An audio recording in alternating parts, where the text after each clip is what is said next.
अस्सलाम वालेकुम dear students. I hope आप खैरियत से होंगे। तो जैसा कि पता है आपको कि हमारी क्लासेस हो रही है डेली। तो आज का जो टॉपिक है वो आपके सेशन 4 से है और ये सेशन जो है आपका फर्स्ट यूनिट का लास्ट सेशन है आपकी टेक्स्ट बुक से। तो एम्प्लॉयबिलिटी हम स्किल्स के सारे टॉपिक्स मैंने कवर किए हैं। तो आज का जो टॉपिक है वो है duties and responsibilities of a cashier. Cashier का होता है, उसकी ड्यूटीज़ क्या है, रिस्पॉन्सिबिलिटीज़ क्या है। आपको अगर पता होगा आपकी जो बुक है टेक्स्ट बुक, उसका टाइटल भी कैशियर से ही है। तो कैशियर का ही हम रोल पर इसमें पढ़ेंगे कि क्या काम होता है कैशियर का। देखिए, आपके अगर रिटेल स्टोर में काफ़ी कस्टमर्स आते हैं तो उनका इंटरेक्शन रहता है सेल्स पर्सन्स के साथ, या जो भी स्टाफ होता है। इसके अलावा उनका मोस्टली जो एंड पॉइंट रहता है जहाँ पे एक कस्टमर इंटरेक्ट करता है वो होता है कैश काउंटर। तो कैश काउंटर जो है, काउंटर एक ऐसा पॉइंट रहता है रिटेल में जहाँ पे एक कस्टमर जो है वो जो भी उस वो सामान चूज़ करता है, सिलेक्ट करता है, तब तक वो नहीं ले जा सकता है जब तक कि वो कैश काउंटर पे अपनी बिलिंग ना करवाए। तो cash counter he and point रहता है। तो इसलिए इम्पोर्टेंट है कि हम इस कैश काउंटर को प्रॉपरली मैनेज करें लॉजिकली और इफ़ेक्टिवली, जिससे कि हमारा कस्टमर एक्सपीरियंस इम्प्रूव हो। नॉर्मली मैं बात करूं, जो कैशियर, अब जो ये इस काउंटर पे बैठता है उस पर्सन को हम कैशियर बोलते हैं। तो कैशियर का काम ये रहता है कि वो कैश डेस्क जो होता है उसको संभाले, जहाँ पे वो पेमेंट्स कलेक्ट करता है। तो अ, और वो कैश ट्रांजैक्शंस को प्रॉपरली देखे। तो इसलिए बिजनेस में क्या होता है, कैशियर का एक इम्पोर्टेंट रोल रहता है और हमें भी चाहिए जब अगर हम कोई रिटेल स्टोर ऑपरेट करते हैं तो हम ऐसे कैशियर को अपॉइंट करें जो सारी चीज़ों को इफ़ेक्टिवली डील करे। वेदर आपकी बिलिंग हो या आपका पेमेंट हो, कोई भी जो भी ट्रांजेक्शन्स वहाँ पे होती है उनको वो इफ़ेक्टिवली हैंडल कर पाए। तो कैशियर क्या होता है, क्या जाना आपने, वो पर्सन जो किसके साथ डील करता है, कैश के साथ जो, या कैश ट्रांजेक्शन्स के साथ जो भी बिलिंग काउंटर पे होती है। तो अगर मैं अभी मॉडर्न रिटेल स्टोर्स की बात करूं तो कैशियर का काम ये भी रहता है कि वो सेल्स को कंप्लीट करे। किससे कंप्लीट करे, उसके पास वहाँ पे एक प्रॉपर एक सेटअप रहता है मशीनरीज का। एक पीओएस वहाँ पे होता है, पॉइंट ऑफ सेल जिसको हम कहते हैं। वो भी मैं आपको बाद में डिटेल में पढ़ाऊँगा क्या होता है वहाँ पे। उस पॉइंट ऑफ सेल सेटअप के साथ वहाँ पे प्रॉपर आपका एक मॉनिटर होता है, कीबोर्ड होता है। इसके अलावा बारकोड स्कैनर्स लगे रहते हैं, काउंटिंग मशीन्स रहती, कैश काउंटिंग मशीन्स रहती है। तो उससे क्या है, जो भी काम रहता है कैशियर का कि वो उन सारी चीज़ों को इफ़ेक्टिवली हैंडल करे और कस्टमर का एक्सपीरियंस जो है वो अपने रिटेल स्टोर के लिए इम्प्रूव करे। तो और कस्टमर्स की इंक्वायरीज़ या क्वायरीज़ जो भी होंगी उनकी प्रोडक्ट्स के बारे में, डिस्काउंट्स के बारे में, या कोई गिफ्ट है उसके बारे में उनको बताए, उनकी हेल्प करे। तो ये का कैशियर का काम रहता है। कैशियर जो है कैश डेस्क पे रहता है और वो सेल्स करता है कस्टमर्स, वो प्रोडक्ट्स की बिलिंग करता है और कस्टमर्स को वो प्रोडक्ट्स देता है। तो कैशियर का जो जॉब रहता है ये एक एंट्री लेवल जॉब है। अगर आपने रिटेलिंग पढ़ा है या रिटेलिंग में आपका कोई डिप्लोमा है तो आपको कैशियर का जॉब स्टार्टिंग में दिया जाता है। इसके लिए कोई ख़ास एक्सपीरियंस की ज़रूरत नहीं होती है, लेकिन इसमें आपको जब भी आपका ये जॉब मिल जाता है उसके बाद आपको एक ट्रेनिंग दी जाती है, प्रॉपर ट्रेनिंग दी जाती है कि कैसे आपको इस कैश मशीन्स को, कैश काउंटर को हैंडल करना है। तो अगर आपके पास अब ट्रेनिंग है तो वो आपको हेल्प करेगा कि सारी चीज़ों को ईज़िली समझने के लिए।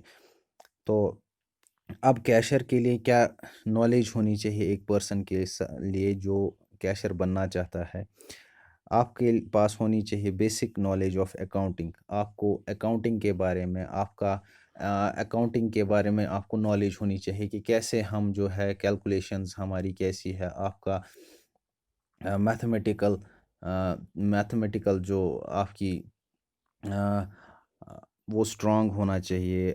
आपको बैंक पॉलिसीज़ के बारे में पता होना चाहिए, आपके स्टैटिस्टिक्स स्ट्रांग होने चाहिए, तब जाके ही आप एक अच्छा कैशियर का रोल प्ले कर सकते हैं। इसके अलावा आपकी कम्युनिकेशन अच्छी होनी चाहिए, आप ऑनेस्ट होने चाहिए, सिंसियर होने चाहिए टुवर्ड्स द जॉब। तो इन चीज़ों से जो है आप अच्छी तरीके से काम कर सकते हैं। देखिए यहाँ पे एक पिक्चर दिखाई गई है कि कैसे कैशियर जो है, देखिए यहाँ पे कैशर क्या कर रहा है, स्वाइपिंग मशीन से कार्ड को स्वाइप कर रहा है, कस्टमर से पेमेंट ले रहा है इन द फॉर्म ऑफ कार्ड। तो उसके ज़रिए ये अपना जो है ट्रांजैक्शंस कर रहे हैं। अब हम पढ़ते हैं इसमें ड्यूटीज़ क्या रहती है कैशर की। कैशर के बारे में आपने जाना पूरा कि क्या रिक्वायरमेंट्स रहती है आपको कैशर, अगर आपको कैशर बनना है क्या क्या रिक्वायरमेंट्स रहती है। तो इसके बाद आती है ड्यूटीज़ की बात। देखिए ये ड्यूटीज़ में कैशर की ये ड्यूटी रहती है कि जैसे मैंने बताया कि वो लुक आफ्टर करे कैश काउंटर को, और वो अपनी जगह इंश्योर हो कि उसने कैश काउंटर को प्रॉपरली मैनेज करना है। और इसलिए ये ज़रूरी भी है कि कैशर को एक स्पेसिफिक कैश काउंटर, देखिए बड़े रिटेल स्टोर्स ऐसे होते हैं जिनमें 4 5 7 से 7 कैश काउंटर्स होते हैं। तो जिस भी कैश काउंटर में एक कैशर को असाइन किया जाता है कि उसकी ड्यूटी वहाँ पे इस पर्टिकुलर काउंटर पे है, वो इंश्योर रहना चाहिए कि वहाँ पे जो भी ट्रांजैक्शंस हो रही है वो इफ़ेक्टिवली हो रही है। तो कैशियर को पता होना चाहिए कि कैश काउंटर जहाँ पे वो बैठा है वो पहले नीट एंड क्लीन रहना चाहिए। इसके अलावा जो भी वहाँ पे कैश टिल्स है या पीओएस पॉइंट ऑफ सेल जो भी मशीनरी है वो बैठने से पहले उनको देखना चाहिए, प्रॉपरली चेक करना चाहिए कि वो प्रॉपरली कनेक्टेड है, फंक्शनल है। अगर उनमें कोई भी प्रॉब्लम आती है उस प्रॉब्लम्स को उन्हें सपोज़ उनमें कोई टेक्निकल प्रॉब्लम आती है तो वो क्लियर होनी चाहिए। जो भी उन मशीन्स के साथ केबल्स है वो प्रॉपरली कनेक्टेड रहने चाहिए, और देखना है उनको, चेकअप्स करने हैं कि हमारे पास जो भी पीओएस सेटअप है वो प्रॉपरली फंक्शन है कि नहीं। इसके अलावा स्टेशनरी वहाँ पे यूज़ होती है बिल्स के लिए, वो स्टेशनरी उनको देखनी है कि क्या वो स्टेशनरी अवेलेबल है कैश काउंटर पे। कैशियर का जॉब जो रहता है वो काफ़ी एक्यूरेसी के साथ होता है, और इसमें काफ़ी चीज़ें इसमें इंक्लूडेड है। तो क्या क्या चीज़ें हैं, देखिए फर्स्टली आपको कस्टमर्स जब आपके पास आते हैं कैश काउंटर पे, आपको पहले उनको ग्रीटिंग्स देनी है जब भी वो किसी भी आपके रिटेल स्टोर में एंटर होते हैं, क्योंकि फ्रंट पे ही कैश काउंटर होता है। तो कैशियर का काम ये रहता है कि वो कस्टमर्स को ग्रीट करे। इसके अलावा जो भी कैश ट्रांजैक्शंस है उनको वो प्रॉपरली हैंडल करे, और पेमेंट्स को जो है वो कोई किसी भी तरह की पेमेंट हो उनको एक्सेप्ट करनी है। सपोज़ एक कार्ड, कोई कस्टमर कार्ड के थ्रू पेमेंट करना चाहता है तो आपको स्वाइपिंग मशीन को जो है देखना है कि वो प्रॉपरली फंक्शन है, और आपको एक्सेप्ट करनी है कार्ड की पेमेंट, अगर आपके रिटेल स्टोर में ऐसा ऑप्शन है। और दूसरी बात ये कि आपको चेक करना है डेली कैश अकाउंट्स, जो भी आपके पास डे की सेल है वो आपको डेली बेसिस पे चेक करनी है। इसके अलावा आपको कस्टमर की कोई क्वेरीज है, अम, कोई डिफ़िकल्ट कोई प्रॉब्लम्स है, उनको आपको सॉल्व करना है। इसके अलावा अगर कोई नया कैशियर आपके स्टोर में आता है और आप जो है आपको एक्सपीरियंसड बन चुके हैं, तो आपको नए कैशियर्स को ट्रेनिंग देनी है। इसके अलावा आपको मंथली डेली वीकली रिपोर्ट्स जो भी है, जो भी आपकी ट्रांजैक्शंस हैं उनको भी मेंटेन करके रखना है। इसके बाद आती है बात रेस्पॉन्सिबिलिटीज़ की, क्या क्या रेस्पॉन्सिबिलिटीज़ है एक कैशियर की।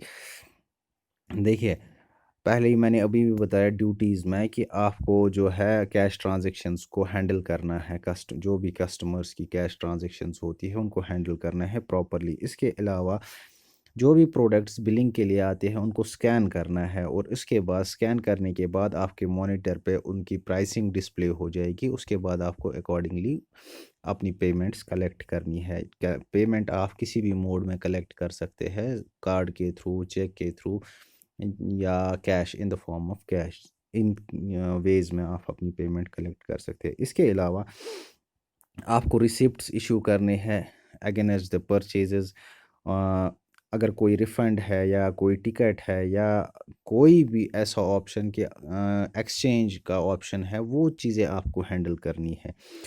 इसके अलावा कोई कूपन है आपके पास, किसी कस्टमर के पास कोई कूपन है, सपोज़ डिस्काउंटेड कूपन्स रहते हैं। अगर कोई डिस्काउंटेड कूपन है कस्टमर के साथ, उनको आपको देखना है और वो अमाउंट जो है आपको डिडक्ट करना है बिलिंग में।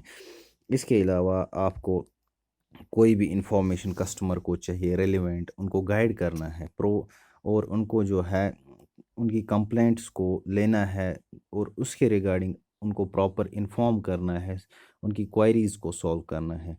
और जैसा इससे पहले भी मैंने बताया कि जो भी कस्टमर एंटर होता है स्टोर में, on the arrival you have to greet them, उनको ग्रीटिंग्स देनी है बाय सेइंग हेलो और गुड मॉर्निंग, गुड आफ्टरनून, ऐसा आप कह सकते हैं। इसके बाद जो भी चेकआउट एरियाज़ है उनको मेंटेन करके रखना है, वो आपको आपको आपको वो क्लीन करके रखने हैं। इसके अलावा आप जो भी कस्टमर के साथ डील करें, हम्बल तरीके से आप उनके साथ पेश आए, ताकि कस्टमर्स का एक्सपीरियंस आपके स्टोर के लिए बढ़ जाए और कस्टमर जो है वो सेटिस्फाइड फील करे।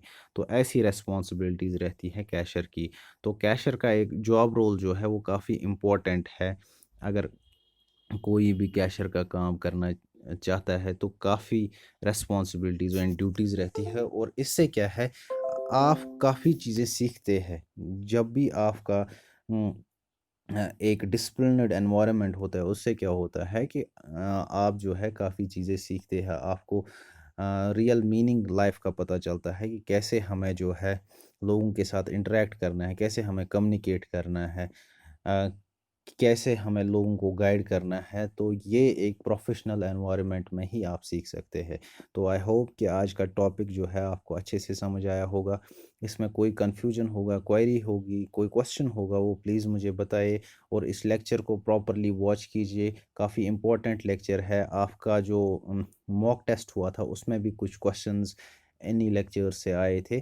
तो इनको प्रॉपरली वॉच कीजिए, उसके बाद मुझे बताइए कि कहीं पे कोई कन्फ्यूजन होगा, वॉइस मैसेज के थ्रू भेजिए या कमेंट्स के थ्रू भेजिए। Thank you very much. Allah bless you all.